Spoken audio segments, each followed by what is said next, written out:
유년주일학교인 클로이에 설교를 하러 내려갔었습니다. 담당 목사이신 우리 김성영 목사님이 이부 사회를 보아야 됐기 때문에 제가 내려가서 설교를 해드렸습니다. 한 30분 전에 분위기를 익히기 위해서 내려갔습니다. 근데 이미 아이들이 좀 제법 와 있더라고요. 그런데 제가 우리 클로이 주일학교에서 설교를 하고 같이 예배를 드리면서 두 가지 사실에 깜짝 놀랐습니다. 먼저 한 가지는 뭐냐 하면, 저는 여기 와서 저를 닮은 아이들이 그렇게 많이 모여 있는 것을 한 번도 본 적이 없었습니다. 여러분 오해하지 마십시오. 저를 닮았다고 해서 이렇게 생겼다는 게 아닙니다. 예. 아니고요. 그러니까 다 외국 애들이 중에서 저희 한국 아이들이 한두 명 섞여 있는 것은 보았지만, 전체가 다 저희 한국 아이들, 저처럼 생긴 아이들 있는 것은 처음 봤기 때문입니다. 예배를 드리기 전의 모습도 한국의 주일학교와 크게 다르지 않았습니다. 어떤 아이들은 책을 읽는 아이들도 있었고요, 또 친구들끼리 깔깔거리면서 대화를 나누는 아이들도 있었고, 그리고 장난감을 가지고 놀고 있는 아이들도 있었습니다. 그런데 또 저를 놀라게 하는 한 가지 사실이 있었습니다. 혹시 무엇인지 짐작이 가시겠습니까? 저하고 비슷하게 생겼는데 영어가 자연스럽게 나오는 거예요. 그래서 깜짝 놀랐습니다. 제가 설교를 하는데 아이들에게 물어보면 한국말이 나와야 되는데 영어가 순간적으로 나와서 적지 않게 당황하기도 했습니다. 그래서 솔직히 말씀드리면 그날 위축이 돼가지고 제가 어떻게 예배를 드렸는지, 설교를 했는지 잘 기억이 나지 않더라고요. 저는 아직도 영어 앞에 서면 한없이 작아집니다. 제가 이곳에 와서 부모님들과 그렇게 많은 대화를 나눈 건 아닙니다만, 이 대화를 나눠보면서 우리 부모님들이 우리 아이들이 정체성의 혼란을 느끼며 자랄까봐, 커갈까봐 걱정하시는 그런 음성들을 들을 수 있었습니다. 여러분, 우리 아이들이 한국 아이입니까? 아니면 캐네디언입니까? 여러분들은 여러분들의 자녀를 어떻게 키우시고 싶으십니까? 근데 여러분, 사실 부모님들께서 우리 아이들의 정체성 때문에 고민하시지만 이것이 사실 비단 아이들만의 문제는 아닙니다. 저와 여러분의 문제이기도 합니다. 무엇이냐면요, 저희들이 인식하지 못할 때도 있는데, 여러분 어떻습니까? 여러분들은 천국 백성이십니까? 아니면 이 땅의 백성이십니까? 오늘 본문에는 한 서기관이 나타나고 있습니다. 여러분, 서기관들의 주요 역할은 구약 시대에는 공적인 문서 또 율법을 필사하는 것이었습니다. 하지만 신약 시대에는 법률가로서 직무를 수행하기도 했고요, 또 신학자의 역할을 했다고도 합니다. 또 신약 시대의 이 성경 복음서를 보시면 바리새인을 지칭하는 표현으로 서기관이라고 표현하기도 했습니다. 아마 오늘 등장하는 이 서기관은 바리새파 출신의 신학학자였을 것이다, 그렇게 우리가 짐작해 볼 수 있습니다. 그는 예수님과 사두개인들이 부활에 대해서 논쟁하는 그 현장에 같이 있었습니다. 그리고 예수님께서 부활에 대해서 하시는 말씀을 듣고 참 대답을 잘하신다, 예수님의 지혜에 감동했습니다. 그리고 이분이시라면 자신이 말씀을 통해서 발견한 그 사실에 대해서 확증해 주실 수 있겠구나라고 생각했던 것 같습니다. 그래서 예수님께 여쭤보죠. 뭐라고 여쭤봅니까? 계명 중에 제일 큰 계명이 무엇입니까? 가장 중요한 계명이 무엇입니까? 그렇게 여쭤봅니다. 여러분, 이렇게 내용이 전개되는 과정을 보면 질문을 하는 이 서기관이 거기에 대해서 별로 생각이 없었다거나 또는 전혀 거기에 대해서 문외하게 모르고 있었던 사람이 아닌 것 같습니다. 다시 말씀드리면 이미 자기 자신은 아마 이것이 계명 중에 가장 큰 계명인 것 같다, 이것이 가장 중요한 계명인 것 같다라는 해답을 자기 나름대로는 가지고 있었습니다. 그리고 그 사실을 예수님께 확인해 보고 싶었던 것입니다. 그 질문에 대해서 오늘 우리 예수님께서 하시는 말씀이 바로 오늘 본문의 내용이기도 하지요. 그 예수님의 말씀에 이 서기관은 흥분하게 됩니다. 예수님의 말씀이 끝나자마자 선생님 옳습니다, 그렇게 맞장구를 치죠. 그냥 우리가 그냥 평범하게 읽었지만 예수님의 대답에 대해서 이 서기관이 흥분해서 그 사실을 다시 한번 확인하고 있는 그런 내용이 오늘 또 이 본문에 역시 나타나고 있지 않습니까? 그리고 그 서기관의 이야기에 대해서 우리 예수님께서 그 지혜를 보시고 그 지혜로움을 보시고 칭찬하시는 장면으로 오늘 본문이 끝을 맺고 있습니다. 사랑하는 여러분, 그렇습니다. 첫 번째로 저희들의 예수님께서 이 서기관에게 하신 그 말씀 두 가지를 가지고 저는 오늘 하나님께서 오늘 이 시간 저와 여러분에게 주시는 말씀을 붙잡고자 합니다. 사실 이 서기관은 그 당시에 여러분 많은 서기관들, 다른 여타 서기관들 또는 종교 지도자들과는 다른 사람이었던 것 같습니다. 그렇죠? 여러분, 그것만으로도 이 서기관은 충분히 칭찬받아 마땅합니다. 그 당시의 종교 지도자들은 세례 요한과 예수님으로부터 어떻습니까? 이 독사의 자식들아, 회칠한 무덤 같은 자들아, 이런 꾸중을 들었던 사람들입니다. 그만큼 그들의 말과 삶이 일치하지 않는 철저한 외식주의자들이었습니다. 기득권에 안주해 있으면서 진리에 대해서는 별 관심이 없는 자들이었습니다.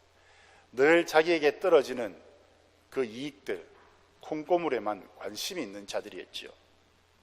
하지만 오늘 본문의 이 서기관은 종교의 굴레를 넘어서서 거기에 얽매이지 않고 진리에 대한 갈급함이 있었습니다. 끊임없이 계명을 묵상하고 또 묵상했습니다. 그러다가 정말 중요한 진리의 말씀을 발견했던 것입니다. 모세 시대 이후로 이스라엘 백성들에게 전해 내려오는 율법의 참된 정신이 무엇인지 발견했던 것입니다. 여러분, 율법을 관통하고 있는 하나님의 마음이 무엇인지를 알게 되었던 것입니다. 이 정도만으로도 충분히 칭찬받아 마땅하지 않겠습니까? 그리고 예수님을 만났을 때 조심스럽게 여쭤본 것입니다. 제일 처음 되는 가장 중요한 계명이 무엇인지, 그것을 말입니다. 거기에 대해서 우리 주님께서 말씀하셨죠. 34절 말씀부터 먼저 보시겠습니다. 뭐라고 말씀하셨죠? 34절에 보면 이렇게 기록되어 있죠. 내가 하나님의 나라에서 멀지 않도다. 그러니까 그의 지혜로움을 보시고 예수님께서 이렇게 말씀하셨습니다. 목사님이 저번에 한번 MSG 말씀하셨죠. 메시지 성경입니다. 그런데 그 메시지 성경에는 이 본문을 이렇게 기록하고 있습니다. 제가 한국이라면 좀 발음도 신경 쓰지 않고 자유롭게 할 텐데요, 여러분들 앞이라서 되게 조심스럽습니다. 이렇게 기록하고 있습니다. You are almost there, right on the border of God's kingdom. 알아들으셨습니까? 천국의 경계까지 왔다, 이 표현입니다. 그 지혜로움을 보시고 하신 말씀이 네가 천국의 경계까지 와 있다, 이렇게 말씀하셨다는 사실. 그의 지혜로움을 인정하셨습니다. 그런데요, 분명한 것은 완전한 칭찬은 아닌 것 같습니다. 그렇죠? 뭔가 좀 여운이 남습니다. 복음서의 다른 사건들을 보시면 예수님은 이런 식으로 칭찬하시지 않으셨습니다. 내 믿음이 너를 구원하였느니라. 하나님 나라가 이미 너희 가운데 임했느니라. 내가 오늘 나와 함께 낙원에 있을 것이다. 아주 하나님 나라에 대해서 명확하게 여러분 선포하셨고, 하나님 나라의 임재에 대해서 정확하게 말씀하셨지, 이렇게 경계에 이르렀느니라 이런 식으로 말씀하시지 않으셨습니다. 왜 이렇게 말씀하셨을까요? 왜냐하면 여러분, 이 서기관은 하나님의 계명 중 가장 중요한 것이 무엇인지 알았습니다. 전체 계명을 관통하고 있는 하나님의 마음이 무엇인지 정확하게 알았습니다. 하지만 그게 전부였습니다. 최소한 바로 이 순간까지는 그게 전부였다는 것입니다. 여러분, 진리는 발견하는 것으로 그치는 것이 아니라 살아내야 하는 것입니다. 즉, 진리를 발견하고 안다고 해서 그 진리가 내 것이 되는 것이 아니라는 사실입니다. 심리학자들이 이런 실험을 했습니다. 한 그룹은 자신이 가지고 있는 꿈, 비전에 대해서 주위에 있는 다른 사람들에게 그것을 알리도록 했습니다. 내가 가지고 있는 꿈이 이거야. 나는 이런 사람이 되고 싶어. 라는 것을 알리게 하는 한 그룹을 두었고요. 한 그룹은 그것을 철저하게 알리지 않고 자기만 가지고 있도록 했습니다. 여러분, 누가 나중에 자기가 이루고자 하는 그 꿈을 성취할 확률이 높았을까요? 우리는 보통 그렇게 생각합니다. 그것은 알리는 것이 낫다. 그것은 많은 사람들에게 알려서 스스로 동기를 부여받는 그런 장점이 있기 때문에 알리는 것이 낫다라고 생각합니다. 그런데 결과는요, 전혀 저희들이 예상했던 것과는 다르게 나왔습니다. 다시 말씀드리면 알린 사람들이 훨씬 더 그 꿈을 이룰 확률이 떨어졌다는 것입니다. 그런데 여러분, 그 해석이 참 재밌습니다. 어떻게 해석하냐 하면요, 많은 사람들에게 자신의 꿈을, 자기가 하고 싶은 이야기들을 알리면서 그 꿈이 자신의 일부가 되어버린 것처럼 느꼈기 때문이라고 합니다. 무슨 말입니까? 여러분, 우리는 우리가 발견한 진리들을 이야기합니다. 너무 감격해서, 기뻐하면서 만나는 사람마다 내가 말씀 속에서 발견해낸 이 놀라운 진리, 하나님의 비밀을, 이렇게 봐봐, 하나님이 이렇게 말씀하셨어. 그것을 말씀을 통해서든지 기도를 통해서든지 상황을 통해서든지 발견하고 난 다음에 그것을 이야기합니다. 그러다 보면 어느새 내가 말하고 있는 그 진리가 내 삶의 이미 일부가 되어버린 것처럼 느낀다는 것이죠. 즉, 내가 말하는 것처럼 내가 살고 있다고 느낀다는 사실입니다.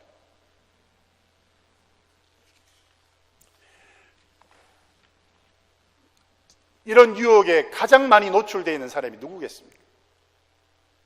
우리 저번인가요? 제가 정확하게 기억나진 않습니다만 어느 수요 기도회 시간에 목사님이 그런 말씀을 한번 하신 적이 있는 것 같더라고요. 가장 이런 유혹을 많이 느끼는 사람이 바로 이 자리에 서 있는 목사입니다.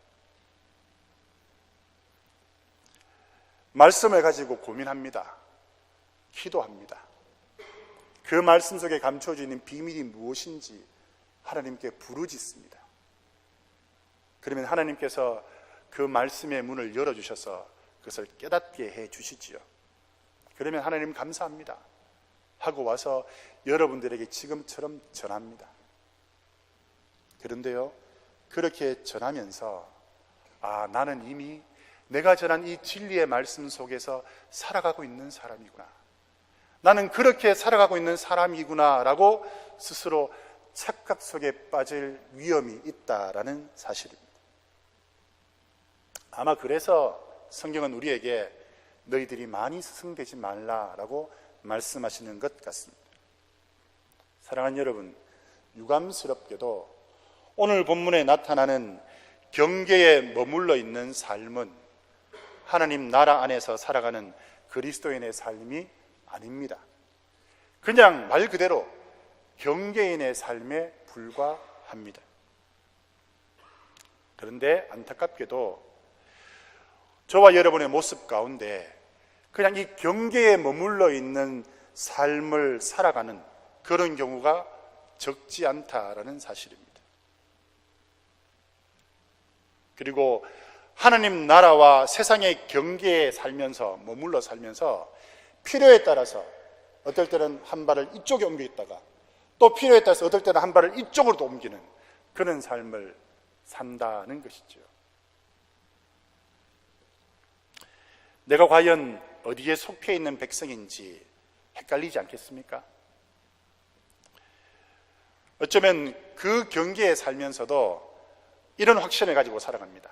나는 천국 시민으로 살아간다. 나는 하늘나라의 백성으로 살아간다. 그런 확신을 가지고 말입니다. 교회에서 리더의 역할을 하는 분들, 또 열심 있는 일꾼이라고 인정받는 분들, 또 많은 사람들이 인정하는 분들의 삶이 오늘 본문에 나타나는 서기관의 모습을 넘어서고 있지 못하다면 문제이지 않겠습니까? 제가 여러분 개인적으로 어떤 분들을 판단하려고 하는 것 아닙니다. 저는 아직까지 여러분들을 잘 모릅니다. 하지만 교회가 교회로서의 생명과 능력을 상실하게 되는 아주 중요한 결정적인 이유 중에 하나가 바로 여기에 있다고 생각을 합니다. 여러분, 세상과 천국에 모두 다 양쪽 다리를 걸쳐 있는 교회는 결단코 능력을 발휘할 수 없습니다.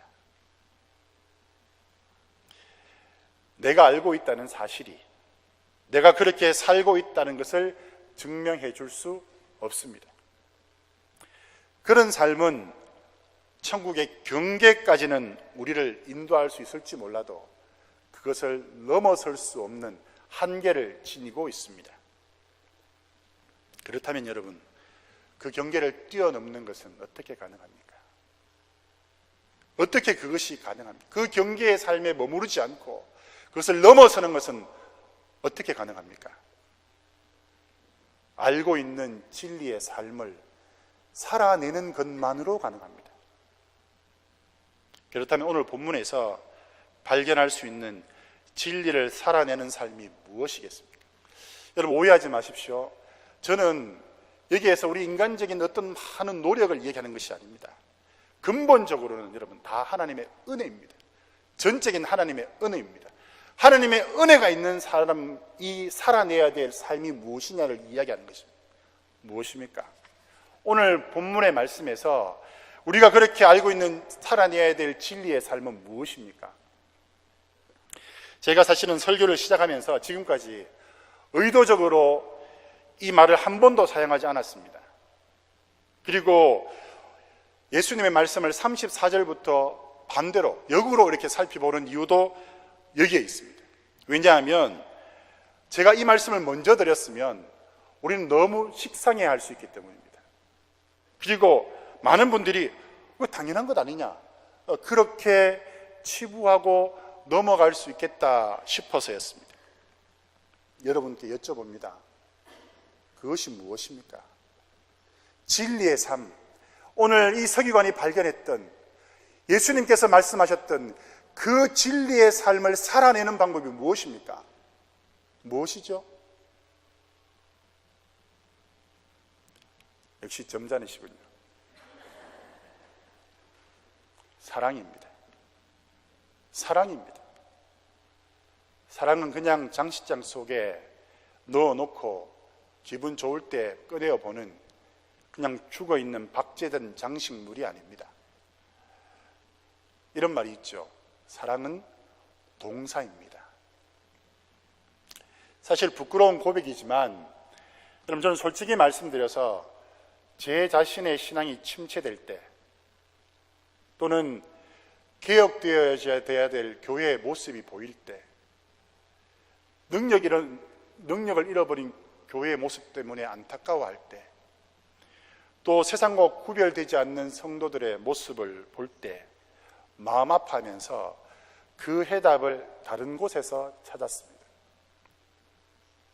하지만 말씀을 준비하면서 저의 문제도 또 교회의 문제도 성도님들의 문제도 그 원인은 사랑이구나 하는 결론을 내릴 수밖에 없었습니다. 여러분, 교회는 개혁되어져야 됩니다. 그렇죠? 제가 우리 오타와 한인교회 와서 보면서 참 교회답게 개혁하기 위해서 참 많이들 노력하시는구나 라는 생각을, 그런 인상을 받았습니다. 제가 아직 깊숙이 잘 모르지만요. 그렇지만 여러분 기억하셔야 됩니다. 교회는 개혁되어지기 전에 교회는 사랑해야 되는 곳입니다. 여러분, 성도들 역시 우리가 비판하고 판단하고 그렇게 하기 이전에 여러분 사랑해야 될 분들입니다. 나라는 존재 역시 여러분 사랑받아야 되고 사랑해야지만 내가 누군지 바로 알 수 있습니다. 본문에서 말하는 마음을 다하고 목숨을 다하고 뜻을 다하고 힘을 다한다는 이 의미는 우리의 삶 전체를 의미합니다. 암스테르담 자유대학을 설립했던 아브라함 카이프라는 신학자가요, 이런 이야기를 했습니다. 내 삶에서 그리스도가 내 것이라고 말하지 않는 부분은 한치도 없습니다. 내 삶에서 그리스도께서 그것은 내 것이다 라고 말하지 않는 부분은 단 한치도 없다. 여러분, 무슨 말입니까? 우리의 모든 삶의 영역에서 하나님을 사랑하고 이웃을, 지체를 사랑하는 이 사랑이 실천되어져야 된다는 것입니다. 이런 분들이 있으시죠. 하나님, 내가 다른 사람들 사랑하라면 다 하겠습니다. 그런데 하나님, 저 인간만은 내가 못 사랑하겠습니다. 하나님, 그건 내한테 강요하지 마십시오. 내가 다른 건 다 할 테니까 그것만은 하나님, 내가 다른 모든 부분에서 하나님을 사랑합니다. 그런데 하나님, 이 부분만은 건드리지 말아 주십시오. 그것이 어떤 부분인지 여러분 각자가 생각해 보십시오. 그것은 나의 모든 삶의 영역에서 하나님의 사랑을 실천하는 것이 아니지요. 왜 하나님께서는 에베소 교회를 향하여서 첫사랑을 잃어버렸다라고 말씀하시고 너희들이 그 첫사랑을 회복하지 않으면 촛대를 너희에게서 옮기겠다 말씀하셨을까요? 촛대를 옮긴다는 말은 여러분 뭡니까? 그냥 교회를 무너뜨리겠다는 말씀이십니다. 왜 당신이 피 흘려 십자가에 죽으시면서까지 피로 사신 그 교회를 당신이 왜 무너뜨리실 수밖에 없는 그런 상황에까지 이르렀을까요? 여러분, 사랑만이 교회를 교회되게 하고요, 믿음을 믿음되게 하는 본질이기 때문입니다. 여러분 보십시오. 하나님은 사랑이십니다. 그런데 그 사랑이신 하나님, 그런데 사랑이 없다면 무엇입니까? 교회가 뭐가 없다는 것입니까? 하나님이 계시지 않다는 것입니다. 어떻게 그것이 교회가 될 수 있습니까? 여러분, 세상 사람들은 교회를 판단할 때 건물을 보지요. 십자가를 봅니다. 그러면 저기 교회가 세워졌구나. 그렇게 볼 수 있습니다. 하지만 우리 하나님은 그렇게 보시지 않습니다. 여러분, 사랑이 없으면 믿음이 아니지요. 왜 그렇습니까? 여러분, 믿음이라는 것은 눈에 보이지 않습니다. 하지만 여러분, 내가 믿음이 있다는 것이 무엇으로 증명되어집니까? 눈에 보이는 것이 무엇입니까? 사랑으로 가능합니다. 여러분, 내가 사랑이 없다는 것은 다른 말로 하면 뭡니까? 믿음이 없다는 것입니다. 죄송하지만 나는 믿음이 좋은데 사랑이 좀 부족해. 그 말은 맞지 않습니다. 사랑하는 여러분 정말 하나님을 사랑하십니까? 정말 이웃을, 지체를 사랑하고 계십니까? 우리가 한번 확인해 볼까요? 진짜 저와 여러분이 하나님을 순수하게 사랑하기 때문에 결정하고 선택한 일들이 있으십니까? 체면 때문에 하신 거 말고요. 내 직분 때문에 하신 거 말고요. 주위의 시선 때문에 그렇게 하신 거 말고요. 내 자신의 만족 때문에 하신 거 말고요. 순수하게 내가 하나님을 사랑하는 그 이유 때문에, 내가 지체를 사랑하는 그 이유 때문에 여러분이 선택하신 일들이 있으십니까? 심지어 나에게는 그것이 생명처럼 소중한 일인데, 나에게는 그것 너무 정말 중요한 일인데, 하나님과 지체를 사랑하는 순수한 사랑 때문에 포기하신 일들이 있습니까? 여러분들이 살아온 삶 중에 여러분, 끓어오르는 분노가 내 속에 막 끓어오르고 있는데, 하나님과 지체를 사랑하는 그분의 말씀 때문에 그 분노를 참고 내려놓으신 적이 한 번이라도 있으십니까?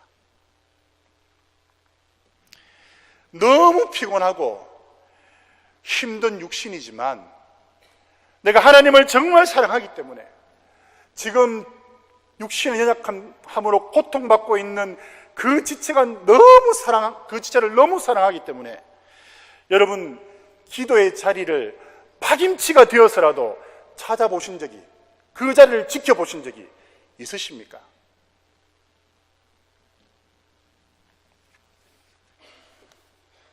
다시 여러분들께, 또 저 자신에게 물어봅니다. 여러분, 하나님을, 이웃과 지체를 정말 순수하게 깨끗한 심령으로 사랑해 보신 적이 있으십니까? 이 질문에, 나의 연약함 때문에 하나님 늘 그렇게 살지는 못했지만 그래도 하나님, 내가 그렇게 살아보려고 부단히 애쓰고 노력했습니다. 그렇게 몸부림치고 살고 있습니다. 내 모습은 비록 좀 부족해도 그렇게 삽니다 라고 주님 말할 수 없으면 죄송하지만 저와 여러분은 아직도 경계인의 삶을 살고 있을 뿐입니다. 아직도 그 경계에서 머뭇머뭇거리고 살고 있는 삶일 뿐이라는 사실입니다.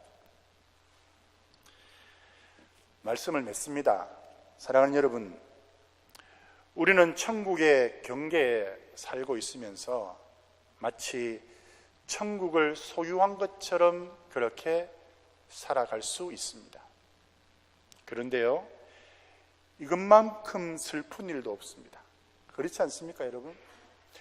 나는 천국을 소유한 백성이라고, 나는 하나님의 자녀라고 확신 가지고 살고 있는데, 하나님은 우리를 보실 때 너는 아직도 천국의 그 경계에 머물러 있구나 라고 말씀하고 계신다면, 이것만큼 서글픈 삶이 어디 있겠습니까? 불쌍한 삶이 어디 있겠습니까? 사랑하는 여러분, 그 경계를 넘어서 천국 백성으로 살아가야 되지 않겠습니까? 천국 시민으로 살고 싶지 않으십니까? 하나님의 자녀로 여러분, 이 땅에 발을 디디고 살아도 그렇게 살아가야 되지 않겠습니까? 방법은 하나밖에 없습니다. 사랑하며 사는 것입니다. 하나님을 뜨겁게 사랑하고 그분이 주신 그 사랑으로 이웃을 사랑하고 지체를 사랑하고 가족을 사랑하며 그렇게 살아가는 것이 이 땅에 발을 디디고 살아도 천국 백성으로 살아가는 방법이라는 사실을 꼭 기억하시고 그렇게 살아가실 수 있는 저와 여러분이 되실 수 있기를 바랍니다. 기도하시겠습니다.